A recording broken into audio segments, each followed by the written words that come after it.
कि हमारे समाज की महिलाओं का हर 6 मिनट में सामूहिक बलात्कार उनके साथ किया जाता है। इस देश में एक दिन में, 1 घंटे में हमारे समाज के लोग कितनी आत्महत्या करते हैं?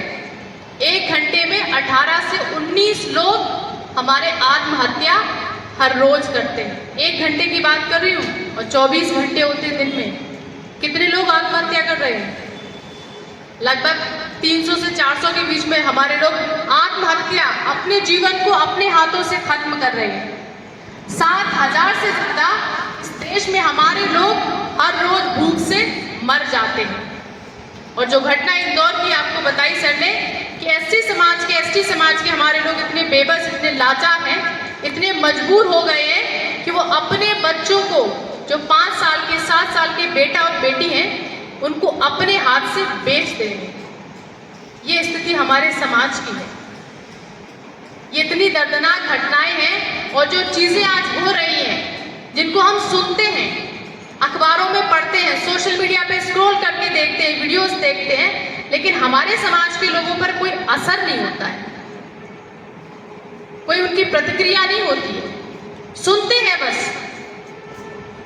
अगर यही घटनाएं किसी सिख समुदाय में, किसी पंजाबी समुदाय के लोग, अगर उनके घर में रहने वाली बेटियों के साथ बलात्कार हो, तो क्या वो शांत बैठेंगे, चुपचाप रहेंगे? किसी मुसलमान भाई की अगर बेटी का बलात्कार होता है या उनके बच्चे बेचे जाते हैं, तो क्या घरों में अपने शांति से, चैन से रहेंगे, सोएंगे, खाएंगे, बैठेंगे? नहीं रहेंगे। यही घटना अगर किसी क्रिश्चियन भाई के साथ हो जाए, उनके समुदाय के साथ हो जाए, तो क्या शांत रहेंगे? नहीं रहेंगे। हमारे समाज को दर्द इसलिए पैदा नहीं होता क्योंकि हमारा कोई धर्म नहीं है। जिस समाज का धर्म होता है उस समाज की शक्ति होती, संगठित शक्ति ही शासक वर्ग को पैदा करती है। सिख समाज जो गुरुद्वारे में परिवार के साथ एक साथ बैठता है, शादी समारोह में परिवार के साथ जाता है और कार्यक्रमों में शामिल होता है। हमारे मुसलमान भाई मस्जिद में एक साथ परिवार के साथ बैठते हैं, चर्चा करते हैं, अपने कार्यक्रमों में परिवार के साथ शामिल होते हैं। और हमारे क्रिश्चियन भाई अपने चर्च में जाकर परिवार के साथ बैठते, उठते, खाते और समारोह करते हैं। और हमारा बहुजन समाज क्या करता है?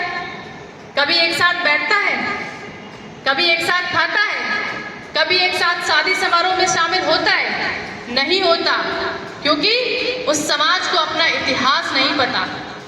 और बाबा साहब इस बात को कहे, काशीराम साहब ने इस बात को कहा कि जो समाज अपना इतिहास नहीं जानता वो समाज गुलाम हो जाता है। कैडर कैंप जो मान्यवर काशीराम साहब चलाते थे 1585 का, जब उन्होंने बाम सेव का निर्माण किया, जिसमें हजारों की संख्या में अपने लोगों को इतिहास बताया, तैयार किया, तो इस समाज में चेतना पैदा हुई, स्वाभिमान पैदा हुआ और संघर्ष के लिए हमारे लोग एक साथ इकट्ठे हुए। इसी काम को आज हमें करने की जरूरत है। और सबसे ज्यादा जरूरत है कि जो आधी आबादी हमारे घर में है, हमारी महिलाएं, हमारी बेटियां, हमारी जीवन साथी, हमारी माँ, इस मनुवादी व्यवस्था ने महिलाओं को हमेशा पीछे रखा, उनको कमजोर बताया, उनको धार्मिक रूप से गुलाम बताया और क्या कहा कि हर कामयाब व्यक्ति के पीछे एक महिला होती है। लेकिन हमारे जितने भी महापुरुष हैं, जिनका हम नारा लगाते, जिनकी जयंती मनाते, जिनको हम नमन करते, जिनको हम आदर्श मानते हैं, तथागत गौतम बुद्ध, जब उन्होंने संघ बनाया तो महिलाओं को, पुरुषों को, दोनों को शामिल किया। चक्रवर्ती सम्राट अशोक पूरी दुनिया में जाने जाते हैं। धम्म के प्रचार प्रसार के लिए जब उन्होंने अपना बेटा दान किया था, तो अपनी बेटी को भी बराबरी से धम्म के लिए दान किया। और बाबा साहब इतनी बड़ी बात कहते हैं कि मैं किसी भी समाज की प्रगति को उस समाज में रहने वाली महिलाओं की प्रगति से मापता हूँ। आज हम आजाद भारत देश में रह रहे हैं, स्वतंत्रता हमको समझाने का अधिकार जो हर मनुष्य को मिले हुए हैं। इस देश में महिलाओं की क्या स्थिति है? हमारे घर में जो हमारी जीवन साथी, हमारी अगर महिलाओं के नाम से उनके पति का नाम हम हटा दें, उनके पिता का अगर नाम हटा दिया जाए, तो उनकी क्या पहचान है, उनका क्या वजूद है? का। इतने सालों के बाद भी हमारी आधी आबादी इतना पीछे है कि उसका कोई स्तर नहीं है, कोई उसकी अपनी आइडेंटिटी नहीं है। तो ये समाज बहुत बड़ी गुलामी में आज भी जी रहा है। लेकिन कुछ लोग हैं इस समाज के जो अपने इतिहास को जान रहे हैं, इतिहास को समझ रहे हैं। और पूरे मध्य प्रदेश में हमने अभी तक 53 जिलों में जो हमारे पुराने जो साथी हैं, जो बुद्धिजीवी हैं, जिनका अनुभव हमारी उम्र से दुगना है, पूरे मध्य प्रदेश के कोने कोने में जाकर हमने ऐसे साथियों को एक साथ लाने का प्रयास किया है। तो हमारी ये जिम्मेदारी बनती है कि जो लोग जान गए, समझ गए, वो अनजान लोगों को बताएं और खास करके इसकी शुरुआत अपने घर से करें। जैसे अभी हमारे बीच में जो बहनें हमारे आई हैं, मैंने उनसे पूछा कि आपको ये कार्यक्रम की जानकारी किसने दी? तो दीदी बताती हमें तो नहीं पता था, आज हमारे पतिदेव ने कहा कि आज मीटिंग पे चलना है तो हम तो आ गए। दीदी से पूछा तो उनको बोला कि हमें तो रात में पता चला।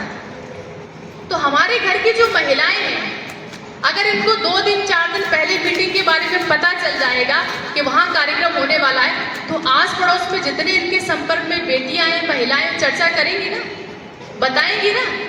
तब जब चर्चा होगी, पता होगा, तब तो महिलाएं इस कार्यक्रम में, ऐसे कार्यक्रमों में शामिल होंगी। तो हमारी जिम्मेदारी बनती है कि हम इस चीज़ की चर्चा करें परिवार में, बेटों के साथ, बेटियों के साथ और अपनी बहू के साथ। और अक्सर मैंने ये देखा है कि कोई भी सामाजिक व्यक्ति या कोई भी वरिष्ठ व्यक्ति घर में आते हैं, तो मैं ये निवेदन के रूप में आप लोगों से बात करें, उसका किसी को बुरा नहीं लगना चाहिए।